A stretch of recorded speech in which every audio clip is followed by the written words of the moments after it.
اعوذ باللہ من الشیطان الرجیم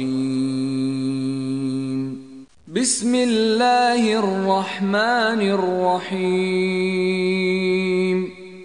اے پیغمبر صلی اللہ علیہ وآلہ وسلم، جو عورت تم سے اپنے شوہر کے بارے میں بحث و جدال کرتی اور خدا سے شکایت رنج و ملال کرتی تھی، خدا نے اس کی التجا سن لی اور خدا تم دونوں کی گفتگو سن رہا تھا۔ کچھ شک نہیں کہ خدا سنتا دیکھتا ہے۔ جو لوگ تم میں سے اپنی عورتوں کو ماں کہہ دیتے ہیں وہ ان کی مائیں نہیں ہو جاتی، ان کی مائیں تو وہی ہیں جن کے بطن سے وہ پیدا ہوئے۔ بے شک وہ نامعقول اور جھوٹی بات کہتے ہیں، اور خدا بڑا معاف کرنے والا اور بخشنے والا ہے۔ اور جو لوگ اپنی بیویوں کو ماں کہہ بیٹھیں پھر اپنے قول سے رجوع کر لیں تو ان کو ہم بستر ہونے سے پہلے ایک غلام آزاد کرنا ضرور ہے۔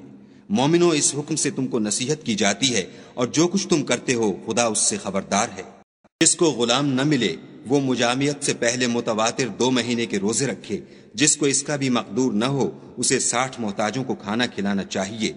یہ حکم اس لیے ہے کہ تم خدا اور رسول کے فرما بردار ہو جاؤ، اور یہ خدا کی حدیں ہیں، اور نہ ماننے والوں کے لیے درد دینے والا عذاب ہے۔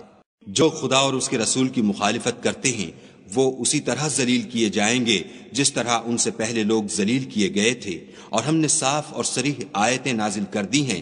جو نہیں مانتے ان کو ذلت کا عذاب ہوگا۔ اس دن خدا ان سب کو جلا اٹھائے گا تو جو کام وہ کرتے رہے ان کو جتائے گا۔ خدا کو وہ سب کام یاد ہیں اور یہ ان کو بھول گئے ہیں، اور خدا ہر چیز سے واقف ہے۔ کیا تم کو معلوم نہیں کہ جو کچھ آسمانوں میں ہے اور جو کچھ زمین میں ہے خدا کو سب معلوم ہے؟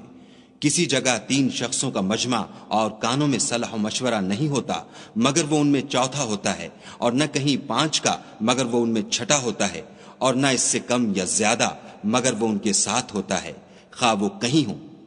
پھر جو کام یہ کرتے رہے ہیں قیامت کے دن وہ ایک ایک ان کو بتائے گا۔ بے شک خدا ہر چیز سے واقف ہے۔ کیا تم نے ان لوگوں کو نہیں دیکھا جن کو سرگوشیاں کرنے سے منع کیا گیا تھا، پھر جس کام سے منع کیا گیا تھا وہی پھر کرنے لگے؟ اور یہ تو گناہ اور ظلم اور رسول خدا کی نافرمانی کی سرگوشیاں کرتے ہیں۔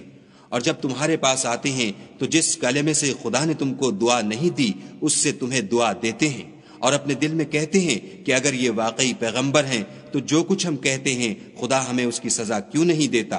اے پیغمبر صلی اللہ علیہ وآلہ وسلم، ان کو دوزخ ہی کی سزا کافی ہے، یہ اسی میں داخل ہوں گے اور وہ بری جگہ ہے۔ مومنو، جب تم آپس میں سرگوشیاں کرنے لگو تو گناہ اور زیادتی اور پیغمبر کی نافرمانی کی باتیں نہ کرنا، بلکہ نیکوکاری اور پرہیزگاری کی باتیں کرنا، اور خدا سے جس کے سامنے جمع کیے جاؤ گے ڈرتے رہنا۔